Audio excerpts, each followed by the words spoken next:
आप में से दो तरह के बच्चे ये वीडियो देख रहे हैं। पहले तो वो हैं जिन लोगों ने बुक्स नहीं खरीदी है, अभी सोच रहे हैं कोई बुक खरीदने का और जेईई की प्रिपरेशन स्टार्ट करने का। और आप में से कुछ लोग ऐसे भी हैं जो बुक्स खरीदने से पहले बहुत सारे ऑथर्स के बारे में सोच रहे हैं। और दूसरे टाइप के बच्चे वो हैं जिन्होंने बुक्स तो ले ली है, लेकिन अब ये बात सोच रहे हैं कि बुक्स को शुरू कहाँ से करें और प्रिपरेशन कहाँ से स्टार्ट करें। फर्स्ट पार्ट उन बच्चों के लिए है जो बुक्स के बारे में डिसाइड नहीं कर पा रहे। सेकंड पार्ट उन बच्चों के लिए है जो बुक्स तो ले चुके हैं, लेकिन बुक्स लेके अभी थोड़ा सा जगलिंग चल रही है उनकी कि करे क्या इन बुक्स को लेके। ठीक है, तो जिन्होंने बुक्स नहीं ली है उनको मैं एक चीज़ बता दूं, आप ज़्यादा कंफ्यूज मत होइए। दो मेन ऑथर्स या फिर दो मेन तरह के जो बुक्स हैं जो अभी हमें जेईई में सबसे पहले बाय करने चाहिए, वो है अरिहंत और सिंगेज। इन दोनों पब्लिकेशंस में से कोई एक सेट आपको बाय करना है। अब कुछ लोग ये भी क्वेश्चन पूछते हैं कि मैम आप क्या बताते हो, आपके अकॉर्डिंग मुझे कौन सी बुक लेनी चाहिए, अरिहंत या Cengage. Let me tell you one thing, अगर अरिहंत ले रहे हो तो अरिहंत के साथ स्टिक रहो, सिंगेज ले रहे हो तो सिंगेज के साथ स्टिक रहो। दोनों को कंपेयर करने मत बैठो, क्योंकि अगर जब दो बुक्स कंपेयर होती है, दो सेट्स कंपेयर होती है, तो उसमें बहुत से लूपहोल्स तो निकलते ही हैं। कोई प्लस पॉइंट अगर अरिहंत का रहेगा तो वो आपको सिंगेज में नहीं मिलने वाला, और सिंगेज का रहेगा तो अरिहंत में नहीं मिलने वाला। एक और चीज़ आपको बताना चाहती हूँ, अगर आप सोच रहे हो कि मैं दोनों ही बाय करके दोनों में से ही पढ़ लूँगा या पढ़ लूँगी, तो आपको बहुत बड़ी गलतफहमी हुई है। क्योंकि अगर दोनों बुक्स आपने एक साथ ले ली तो आपको दोनों बुक्स का पैटर्न पूरा डिफरेंट लगेगा, क्योंकि आपको पता ही है कि एक बुक जो रहती है वो अपने एक पैटर्न पे बेस्ड रहती है। ये बुक जब ओपन करते हैं तो ये अलग दिखती है और सिंगेज की बुक पूरी अलग दिखती है। अब आपको एग्ज़ाम में कुछ चीज़ें रिकॉल होती है बुक्स से, वो चीज़ आपको रिकॉल नहीं होने वाली एग्ज़ाम में। अगर कोई कंसेप्चुअल क्वेश्चन आ जाता है तो वो कंसेप्ट या फिर वो ट्रिक या फिर वो पर्टिकुलर फॉर्मूला आपको रिकॉल नहीं हो पाएगा, अगर आपने मान लो नोट्स में भी नहीं लिखा है उसे, और सीधे आप बुक से रिकॉल करने की कोशिश कर रहे हो तो वो बुक का वो पार्ट आपको रिकॉल नहीं होगा। और ये सबसे बड़ा ड्रॉबैक रहता है। बुक जो रहती है वो एक ही रखनी चाहिए, ज़्यादा भटकना नहीं चाहिए डिफरेंट टाइप्स ऑफ बुक्स के लिए। ठीक है, पहले एक तो बाय करके देखो वो बुक आपको कैसी लग रही है। वैसे में मुझे लगता है अरिहंत और सिंगेज को छोड़ के मार्केट में जो दूसरी बुक्स है वो कुछ ज़्यादा या तो डीप में जाती है, या फिर वो बहुत सारा out of the syllabus material भी उसमें है। इसमें भी होगा, लेकिन इसमें आप एक ही चीज़ से अगर स्टिक रहोगे और आप सिलेबस के अकॉर्डिंग ही अगर वो बुक में से पढ़ोगे, तो मैं वो चीज़ें आगे बताने वाली हूँ। अगर इस वीडियो में नहीं हो पाया तो नेक्स्ट वीडियो में आएगा, पर ये चीज़ ज़रूर बताऊँगी कि बुक्स में से एग्जैक्टली पढ़ना कैसे। ठीक है, तो वो चीज़ भी मैं बताऊँगी, लेकिन आज मैं ये बताने वाली हूँ कि ये जो हमारे क्वेश्चंस हैं मेनली बुक्स खरीदे तो खरीदे कौन सी, और सेकंड पार्ट कि बुक्स को पढ़े कैसे, यानी स्टार्ट कैसे करें, बुक में से क्या पढ़ना, वो मैं चीज़ें बताऊंगी। टॉपिक्स वगैरह हमें कैसे पढ़ना चाहिए, नोट्स कैसे बनाना चाहिए, वो आगे के वीडियोस में आएगा, वो डीप में हम देखेंगे बुक्स ओपन करके। लेकिन अभी हम पढ़े तो पढ़े कैसे, स्टार्ट कहाँ से करें, सिलेबस को हम स्टार्ट कहाँ से करें, इन बुक्स को हम कैसे पढ़ें, चैप्टर्स को हम किस सीक्वेंस में पढ़ें, क्या करें, तो वो सब चीज़ें बताने वाली हूँ, पता चलेगा ही सेकेंड पार्ट में।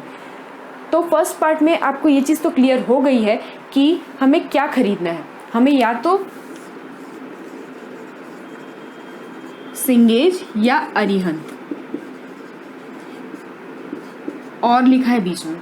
ठीक है, तो सिंगेज या अरिहंत में से एक बुक तो सेट तो आपको लेनी ही है। अब साथ में आपको क्या करना है, अगर आपका कोई कंसेप्ट कम जा रहा है, मान लो सिंगेज में कोई कम जा रहा है या अरिहंत में कम जा रहा है, तो साथ में आपको एक और बुक लेनी चाहिए। यहाँ पे लिखती हूँ आर.डी. शर्मा। एनसीईआरटी आपके पास रहती ही है, और कितने रिसोर्सेज चाहिए आपको, एक टॉपिक के लिए कितने रिसोर्सेज देखोगे। ऑलरेडी आपके पास इंटरनेट पे कितने सारे वेबसाइट है जहाँ पे डिफरेंट मटेरियल अवेलेबल है, तो इतने सारे मटेरियल्स, इतने सारे रिसोर्सेज ऑलरेडी अवेलेबल है। 2 सेट ऑफ बुक्स 3-4 सेट लेके क्या कर लोगे। ठीक है, तो यही बोलना चाह रही हूँ, आर.डी. शर्मा एनसीईआरटी ले लो, सिंगेज अरिहंत में से कोई एक सेट ले लो। और एक और चीज़, PYQs, ठीक है, चैप्टर वाइज टॉपिक वाइज वाली PYQ वाली जो बुक रहती है वो आपको क्या हेल्प करती है, जैसे कि मान लो आपने एक चैप्टर कंप्लीट किया तो उसके बाद आप ये ओपन करोगे और इसके जितने भी प्रीवियस ईयर के क्वेश्चंस हैं उस पर्टिकुलर चैप्टर के, उस पर्टिकुलर टॉपिक के, आप प्रैक्टिस कर सकते हो। ये चैप्टर वाइज, टॉपिक वाइज पे बहुत अच्छे से ध्यान देना। यही बुक लेनी है आपको। अभी इसकी शायद दिशा पब्लिकेशन में एक बुक अवेलेबल है, अरिहंत की अवेलेबल है। अब आपको ये जो बुक्स का कंपेरिजन है, इसमें क्या रहता है कि इसमें कौन सी बुक ले, दिशा की ले, अरिहंत के लिए, बहुत सारी अवेलेबल है। तो इसमें मैं कहूँगी ऐसी बुक लो जिसमें आपके आंसर्स जो है लास्ट में मेंशन्ड हो, ठीक है। ऐसा ना हो कि आपके आंसर वहीं के वहीं हो और आप तुरंत आंसर आपको दिख जाए। अगर मान लो ऐसा बुक हमने ले भी लिया है जिसमें तुरंत आंसर दिख भी रहा है तो आप उसको छुपा भी सकते हो, यानी अपने पे इतना तो कंट्रोल है कि आंसर छुपा के प्रैक्टिस कर सके, ठीक है। तो चैप्टर वाइज, टॉपिक वाइज वाली तो लेनी है, ये कंपलसरी है। बाकी आपके ऊपर है कि आप अगर अच्छे से रिसर्च करते हो कि कौन सी बुक बेटर है इसमें, तो आपको उस बुक के साथ जाना चाहिए जिसमें आंसर्स बाद में दिए हो और पहले क्वेश्चंस का पूरा सेट हो, ठीक है। तो मैंने एकदम क्लियर कट बता दिया आपके पास मटेरियल स्टार्टिंग में रिसोर्स कितना होना चाहिए। बाद में अगर आपको कोई चीज़ पता चलती है कि मेरा ट्रिग्नोमेट्री वीक है तो मुझे उससे रिलेटेड बेटर बुक लेनी पड़ेगी, या फिर उसमें मुझे कंसेप्ट्स और बिल्ड करने हैं, मेरा इतना नॉलेज काफ़ी नहीं है, तो आप वैसे डिफरेंट बुक्स है, एस.एल. लोनी की है, ठीक है, तो आप वो बुक्स की तरफ जा सकते हो। लेकिन फ़िलहाल के लिए इतना बहुत है। बुक्स से रिलेटेड सब नॉलेज मैंने दे दिया है। अब हम लोग आते हैं सेकंड पार्ट ऑफ वीडियो की तरफ कि बुक, दो तरह के बच्चे रहते हैं ना। पहला स्टेज रहता है बच्चों का कि वो बुक ले कौन सी, इसको लेके कंफ्यूज रहते हैं। जैसे ही बुक आ जाती है, जैसे ही आप पूरी बुक कवर ववर करके रख लेते हो, वो बुक कुछ इस तरह की दिखती है। एक नहीं है, ऐसे 7 बुक्स हैं, ठीक है। ट्रिग्नोमेट्री की एक और है। ये सब मैंने अपने पहले के वीडियो में दिखाया है आपको, अनबॉक्सिंग, रिव्यू मैंने सब किया है इस बुक का। लेकिन अभी ये बुक्स मैंने भी 1 साल तक यूज़ कर ली है तो मैं बहुत कुछ आपको बता भी सकती हूँ। अगर आपको और जानना है, 1 साल बाद का रिव्यू अगर आपको जानना है तो प्लीज़ कमेंट करके बताओ कि आपको 1 साल बाद ये बुक्स मेरे को कैसी लग रही है और इस बुक्स में क्या कमी है, क्या नहीं है, ये सब अगर आपको पता करना है तो ये कमेंट करके आप पूछ सकते हो मुझसे, ठीक है। मैं उस हिसाब से, अगर मेरे पास अच्छे कमेंट्स रहे इस वीडियो में तो मैं उस हिसाब से इससे रिलेटेड वीडियो बनाऊंगी, ठीक है, कि ये बुक में एग्जैक्टली क्या क्या प्रॉब्लम्स हैं या फिर इसके क्या बेनिफिट्स हैं इस बुक को ख़रीदने के, ये सब बताऊंगी। तो अब हमने डिसाइड कर लिया है कि हमें कौन सी बुक खरीदनी है, ठीक है। सिंगेज है, अरिहंत है, ठीक है, इन दोनों में से आप कोई एक सेट ले सकते हो।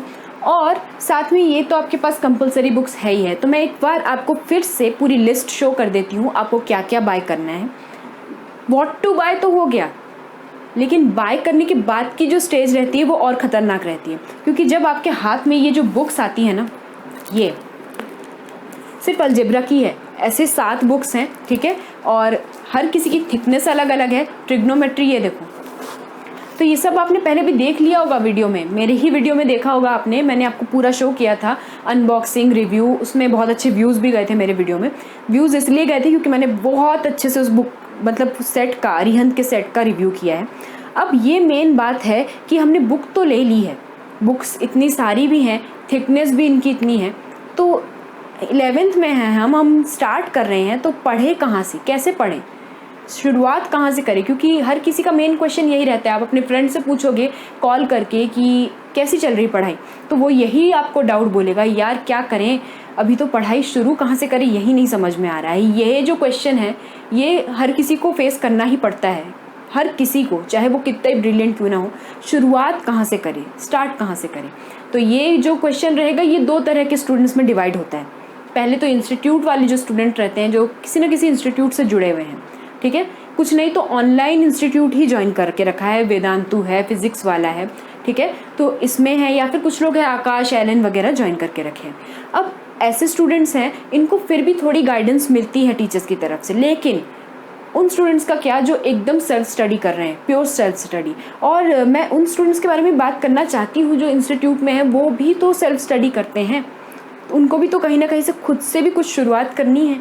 तो उन सबको ये वीडियो ज़रूर देखना चाहिए, क्योंकि आगे का पार्ट जो है ये इम्पॉर्टेंट है सबके लिए, ठीक है। तो how to study these books, खरीद तो लिया है, अब पढ़े कैसे। तो आइए स्टूडेंट्स अब देख लेते हैं कि सेकंड पार्ट में एक्चुअली हम डिस्कस क्या करने वाले हैं। हम डिस्कस करने जा रहे हैं कि हम स्टार्ट कैसे करें जेईई की प्रिपरेशन को। बुक्स हमारे पास है, बस अब स्टार्ट करने की देरी है। तो क्या करें, सीधे ये बुक उठाए और पढ़ना स्टार्ट कर दे, ट्रिग्नोमेट्री या फिर अलजेब्रा? बिल्कुल नहीं। आपको सबसे ज़्यादा किस चीज़ की ज़रूरत है अभी आपको ज़रूरत है कि आपका प्रीवियस जो नॉलेज है, प्रीवियस कंसेप्ट्स है, वो क्लियर है कि नहीं।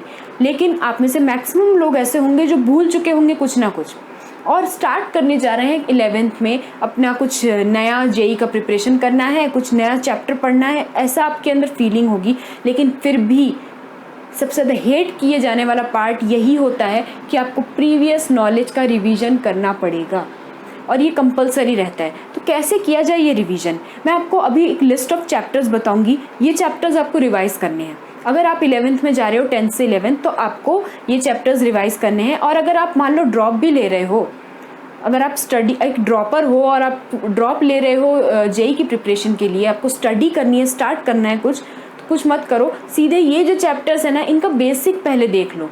क्योंकि ऐसा नहीं होना चाहिए कि कोई कंसेप्ट हमारा मिसिंग हो बेस का, क्योंकि बेस के ऊपर ही पूरी मकान खड़ी होती है। तो बेस क्लियर होना चाहिए, बेस एकदम कंसेप्ट हमारे उसके क्लियर होने चाहिए, क्रिस्टल क्लियर होने चाहिए, ठीक है। तो उसके लिए मैं आपको अभी टॉपिक्स शो कर रही हूँ, वो टॉपिक्स देखो और उन्हीं टॉपिक्स के कंसेप्ट्स देखो, बस क्वेश्चंस मत देखो। कोई क्वेश्चन सॉल्व करने की कोई ज़रूरत नहीं है। कोई आपको नहीं बोल रहा है कि एक एक क्वेश्चन सॉल्व करो, जाके बस ओवरऑल जैसे कि कोई फार्मूला है तो वो फार्मूला नोट डाउन करके रख लो, या फिर अगर आपके पास नोट डाउन किए हुए नोट्स भी हैं तो सिर्फ कंसेप्ट वाला पार्ट उठाओ और बाकी आप क्वेश्चंस छोड़ दो। तो अब हम सेकंड स्टेप में क्या करने वाले हैं, सेकंड स्टेप में हम पूरे जेई के सिलेबस को 2 पार्ट्स में डिवाइड करेंगे, पार्ट 1 और पार्ट 2, ठीक है। पार्ट 1 जो है वो क्लास 11th में देखेंगे और पार्ट 2 जो है वो क्लास 12th में देखेंगे। जो स्टूडेंट्स ड्रॉप ले रहे हैं उनके पास एक ही साल है, तो उनको ये पार्ट 1 पार्ट 2 में डिवीजन नहीं करना है, क्योंकि उनको ऑब्वियस है एक ही साल के अंदर पूरा सिलेबस कंप्लीट करना है। लेकिन जिनके पास अभी टाइम है, जो 2 साल दे रहे हैं जेई को, उनको पहले साल में पार्ट 1 को पढ़ना है, ठीक है। अब वो जो पार्ट 1 रहेगा, थर्ड स्टेप में क्या करना है, उस पार्ट 1 के भी अलग अलग सेक्शंस बनाने हैं और हर एक सेक्शन में कुछ सेट ऑफ चैप्टर्स रहेंगे। फिर दूसरा सेक्शन रहेगा, उसमें भी कुछ सेट ऑफ चैप्टर्स रहेंगे। यानी ऐसे अगर 4-5 सेक्शन भी बन रहे हैं तो उन 4-5 सेक्शन में, हर एक सेक्शन में सेट ऑफ चैप्टर्स रहेंगे। ऐसे सेट क्यों बना रहे हैं हम चैप्टर्स के, वो इसलिए कर रहे हैं ताकि मान लो कि आप अपना एक टाइम टेबल सेट करते हो, long term time table, short term time table, तो उसमें आपको ईजी जाएगा कोई भी चीज़ की प्लानिंग करने के लिए। मान लो कि 2 या 3 सेक्शन जो है वो छोटे हैं और 2 सेक्शन बड़े हैं, तो आप ऐसा कर सकते हो कि 2 सेक्शंस आप स्टार्टिंग में रख लो, बाकी के छोटे वाले बाद के लिए रख लो। तो आई होप आपको समझ में आ रहा है। लेकिन एक और चीज़ हमें साथ में ध्यान रखनी है, ये जो सेक्शन जो हम डिवाइड कर रहे हैं, इसमें जो चैप्टर्स हम डिवाइड कर रहे हैं, वो चैप्टर्स सीक्वेंस में भी तो होने चाहिए। सीक्वेंस में क्यों होने चाहिए, सीक्वेंस में चैप्टर्स होने का फ़ायदा ये होता है कि मान लो कोई चैप्टर मैंने स्टार्टिंग में जो पढ़ा है वो सेट्स चैप्टर है, फंक्शंस चैप्टर है, और ट्रिग्नोमेट्रिक फंक्शंस जो है वो हमारा नीचे कोई सेट में आ रहा है, तो ट्रिग्नोमेट्रिक फंक्शंस से फंक्शंस चैप्टर डायरेक्टली रिलेट होता है। अगर मान लो मैंने डायरेक्ट ही ट्रिग्नोमेट्रिक फंक्शंस उठा लिया तो मुझे वो चीज़ या तो कुछ ना कुछ उसमें मिसिंग रहेगा, कुछ लैकिंग रहेगा, और ग्राफ्स का कंसेप्ट हमारा कुछ ना कुछ छूटा हुआ रहेगा। ग्राफ का कंसेप्ट पूरा का पूरा बेसिक रहता है, वो कहाँ पे रहता है, वो फंक्शंस चैप्टर में रहता है, तो वहाँ से वो डायरेक्ट कनेक्ट होता है। तो ये कनेक्शन के बारे में किसको पता है, ये कनेक्शन के बारे में मुझे पता है, आपके टीचर्स को पता है, ठीक है। तो जो सेल्फ स्टडी कर रहे हैं उनके लिए थोड़ा टफ जाएगा सीक्वेंस बनाना, इसलिए अगर आपको सीक्वेंस चाहिए तो मुझे बताओ, मैं नेक्स्ट वीडियो में सीक्वेंस भी लेके आऊँगी और 2 पार्ट्स में डिवाइड भी करके बताऊँगी कि 2 पार्ट्स में इक्वली हम सिलेबस को कैसे डिवाइड करें, ठीक है। अब जब हमारा इतना सब कुछ डिसाइड हो गया है, हमने पार्ट्स में डिवाइड कर लिया है, पार्ट्स को सेक्शंस में डिवाइड कर लिया है, ठीक है, और हर एक सेक्शन में हमने सीक्वेंस वाइज चैप्टर भी लगा दिए हैं। सेक्शंस में डिवाइड करने की वजह से मेरा एक काम ये इजी हो गया कि मैं अपने मंथली जो टाइम टेबल है उसके अकॉर्डिंग एक मंथ में मुझे ये सेक्शन कंप्लीट करना है, फिर दूसरे मंथ में मुझे सेकंड सेक्शन बड़ा है तो मैं आधा कर लूँगी, तो ये चीज़ मैं डिसाइड कर पाऊँगी। और ये जब कंप्लीट होता जाएगा तो मुझे एक तरह से मोटिवेशन भी मिलेगा कि भाई मैंने पूरा एक सेक्शन कंप्लीट कर लिया है, यानी सेट ऑफ चैप्टर्स कंप्लीट कर लिए हैं, ठीक है। तो इससे मोटिवेशन भी मिलेगा खुद को और इंटरेस्टिंग भी लगेगा। कोई चीज़ को करते हैं तो एक ग्रुप में जब चीज़ें ख़त्म होती जाती है तो इंटरेस्टिंग भी लगता है, इंटरेस्ट बना हुआ रहता है। तो आइए देख लेते हैं अब स्टेप 4 में क्या करना है। 3 स्टेप तक तो हमें पता चल चुका है कि यहाँ तक हमारा सिलेबस का काम था और प्रीवियस नॉलेज जो हमें था वो रिवाइज करना था।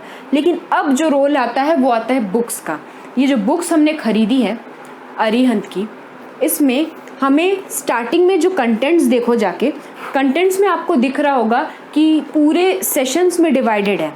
अभी आपको क्या करना है, ये देखो कंटेंट्स में ये पूरे चैप्टर्स देखो, आप ट्रिग्नोमेट्री के अंदर ही देख लो, तो ये पूरे के पूरे चैप्टर्स कंप्लीट करना पॉसिबल भी नहीं है, तो इसलिए हमने स्टार्टिंग में ही सब कुछ डिवाइड कर दिया है। अब प्रॉब्लम ये है कि हमें पढ़ना कितना, क्योंकि ये जो बुक है ये जेई के लिए बनी है और इसमें पूरा सिलेबस कवर्ड है, यानी 11th 12th पूरा। तो अभी ये पूरा तो एक साल में पढ़ नहीं पाओगे क्योंकि आप 11th में एंटर हुए हो, ठीक है। तो ये जब आप पूरा नहीं पढ़ पाओगे तो आप क्या करोगे, आप मार्क कर लो पार्ट्स को कि आपको कितना पढ़ना है। आपने सिलेबस में डिसाइड कर लिया ना आपको कितना पढ़ना है, उसके अकॉर्डिंग बुक में मार्क करके रख लो कि पहला चैप्टर पढ़ना है, ठीक है, पूरा पहला चैप्टर, दूसरे चैप्टर में से ये बस चीज़ें पढ़नी है, तो बस वो चीज़ें मार्क कर लो और ख़त्म। यानी पहले बार में उतना ही पढ़ो। लेकिन हमें कैसे पता चलेगा कि हमें कितना पढ़ना है, तो हमें इस हिसाब से पता चलेगा कि हमने जो ये हाफ डिवाइड किया ना उसके अकॉर्डिंग ही पता चल जाएगा। और अगर फिर भी आपको डाउट लग रहा है तो आप एक काम करो, एनसीईआरटी का जो सिलेबस रहता है, जो सीबीएसई का एनसीईआरटी का सिलेबस रहता है, उसके अकॉर्डिंग ट्राई करो कि आप 2 पार्ट्स में डिवाइड कर पाओ, ठीक है। और थोड़ा सा एक्स्ट्रा ही रखो 11th के लिए, यानी कुछ एडवांस में ही पढ़ के रख लो 11th में। 12th और 11th में अगर एनसीईआरटी में जो सीबीएसई का सिलेबस है उस हिसाब से अगर आप डिवाइड करोगे तो 12th पे आपके प्रेशर ज़्यादा आएगा। और प्रेशर हमको किसी हाल में ज़्यादा नहीं रखना है 12th में, हमें बहुत कुछ एडवांस में पढ़ के रख लेना है, जैसे कि मैट्राइसेस, डिटर्मिनेंट्स, इनके बारे में बेसिक नॉलेज हमें होनी चाहिए, ठीक है। तो वो चीज़ें मैं नेक्स्ट वीडियो में पूरा शेयर करूँगी कि सीक्वेंस क्या रखना है चैप्टर्स का, उसके बाद डिवाइड कैसे करना है 2 पार्ट में, उसके बाद बुक में हम मार्क कैसे करेंगे पर्टिकुलर यही पार्ट पढ़ना है कि नहीं, फिर ये छोड़ना है कि नहीं, तो ये सब चीज़ें हम डिसाइड कैसे करेंगे, डिवाइड कैसे करेंगे सबको, तो वो सब पूरा डिवीज़न हम नेक्स्ट पार्ट में देखने वाले हैं। नेक्स्ट पार्ट हमारा आने वाला है नेक्स्ट वीडियो में, ठीक है। फिलहाल के लिए समझो कि स्टेप्स क्या है। अब मार्क करना है बुक में, ठीक है, जो चीज़ हम सीक्वेंस वगैरह सेट करेंगे और जो चीज़ हम पार्ट्स में डिवाइड कर रहे हैं उसको बुक में मार्क करेंगे कि इतना ही पढ़ना है 11th के लिए। लेकिन हमें ये चीज़ याद रखनी है कि 11th का जो हमें पढ़ने का जो वेटेज है उसको ज़्यादा रखना है और थोड़ा सा हल्का रखना है हमें 12th पे, क्योंकि 12th में हमारे पास बहुत सारा वर्क रहेगा, जैसे कि मॉक टेस्ट, उसके बाद रेगुलर टेस्ट लेना खुद के, और उसके बाद बहुत सारा कुछ इवैल्यूएशन का काम रहेगा, खुद का इवैल्यूएट करना और प्रीवियस ईयर के क्वेश्चंस को करना, प्रीवियस ईयर के पेपर्स को करना, इसके लिए टाइम चाहिए हमें। तो इसलिए 11th में थोड़ा ज़्यादा कर लो, 12th में थोड़ा कम कर लेना, ठीक है। यही पैटर्न रहता है इंस्टीट्यूट्स का भी, वो चाहते हैं कि 11th में मैक्सिमम कवर हो। अब ये रहेगा हमारा फाइनल स्टेप, जो कि रहेगा long term time table set करो, शॉर्ट टर्म करो, फिर डेली टाइम टेबल भी सेट करो। यानी लॉन्ग टर्म यानी साल भर का टाइम टेबल सेट कर लो, यानी मेरे हाथ में इतना एक्स्ट्रा टाइम रहना चाहिए जिसमें मैं ये प्रैक्टिस करूँगा, इतना टाइम मुझे कंसेप्ट के लिए देना है, पढ़ने के लिए देना है। तो ये सब चीज़ें कहाँ होगी, लॉन्ग टर्म टाइम टेबल में। शॉर्ट टर्म में यानी मंथली प्लानिंग करो, लेकिन ये जो चीज़ें हैं ये करेंगे कैसे, long term planning, short term planning, सब कुछ डिस्कस किया हुआ है मेरी वीडियोस में, ठीक है। उन वीडियोस की लिंक यहाँ पे है ऊपर, और साथ में डिस्क्रिप्शन में भी मिल जाएगी long term time table, short term time table की लिंक्स। डेली जो टाइम टेबल है, डेली जो रूटीन है, उसका एक डिफरेंट वीडियो आने वाला है, तो उसके लिए सब्सक्राइब करके रख लो चैनल को, ठीक है। और साथ में कमेंट भी करो अगर और भी कुछ जानना है, क्योंकि वो चीज़ें अगर मैं यहाँ पे इंक्लूड कर लूँगी इस वीडियो में तो बेटर हो जाएगा आपके लिए, ठीक है। और नेक्स्ट वीडियो का टॉपिक हमारा डिसाइडेड है कि ये सब चीज़ें हम डिस्कस करने जा रहे हैं, सीक्वेंस को पार्ट्स में कैसे डिवाइड करना, किस चैप्टर में से कितना उठाना, ठीक है। अब ये इतनी बड़ी ट्रिग्नोमेट्री की बुक है, ये करना तो पॉसिबल नहीं है, इतनी थिक भी है, तो ये पूरा तो एक साल में होगा नहीं, लेकिन जितना ज़्यादा कर सकते हैं हम करेंगे। उस हिसाब से मैं पूरा डिवीज़न करके दूंगी, इतना ज़्यादा भी नहीं लेना है कि वो पॉसिबल ही ना हो, ठीक है, लेकिन ज़्यादा लेना है 11th के लिए। अब ये जो चीज़ें हैं, ये डिवीज़न वगैरह ये सब हो जाएगा, फाइनली आप 5 स्टेप तक कर लोगे तो आप ये चीज़ अश्योर कर सकते हो कि आपकी पूरी प्लानिंग भी हो चुकी है और आप अच्छे से अब स्टार्ट कर सकते हो अपनी स्टडीज़ को। तो ये जो रहेगा ये पूरा हमारा प्लान रहेगा, ठीक है। तो इसे आप नोट डाउन करके रख लो, इन स्टेप्स को आप नोट डाउन करके रख लो, और ये वाले वीडियोस तो आने ही वाले हैं। तो स्टूडेंट्स, जाने से पहले मैं आप लोगों को यही कहना चाहूँगी कि ये वीडियो तो आपके लिए बहुत बेनिफिशियल था ही, लेकिन आने वाले कुछ और वीडियोस बहुत इंपॉर्टेंट होने वाले हैं। इसके लिए आपको सब्सक्राइब करके रख लेना होगा मेरे चैनल को, नोटिफिकेशन बेल आइकन को प्रेस कर दो और उसमें ऑल को सिलेक्ट कर लो। और साथ ही साथ ये जो वीडियो है अगर आपको पसंद आया, अगर आपके काम आया, अगर इसमें से कुछ आपको एक्स्ट्रा नॉलेज मिला हो, don't forget to like and share this to your friends. आपके फ्रेंड्स को भी इससे बेनिफिट होना चाहिए। और साथ ही साथ कमेंट करो अगर कोई भी प्रॉब्लम है, अगर कुछ ऐसी इंपॉर्टेंट प्रॉब्लम है जो आपको फेस हो रही है पढ़ाई के वक्त, स्टडी के वक्त, तो आपको ज़रूर कमेंट करना चाहिए। उससे रिलेटेड भी कुछ वीडियो आ सकता है या फिर इन्हीं वीडियोस में मैं शायद उसका सॉल्यूशन शेयर कर दूं। तो आपको बस अपने कमेंट्स करते रहने हैं, आपको अपने डाउट्स पूछते रहने हैं और मैं आपके लिए ऐसे ही और भी वीडियोस लाती रहूँगी। तो स्टूडेंट्स, जाने से पहले ये दोनों वीडियो देखना तो बिल्कुल मत भूलना। Long term time table, short term time table, इन दोनों के बारे में जानना बहुत ज़रूरी है आप लोगों के लिए। तो ये वीडियोस तो ज़रूर देखना। यहाँ पे क्लिक करो और ये वीडियोस आप देख सकते हो।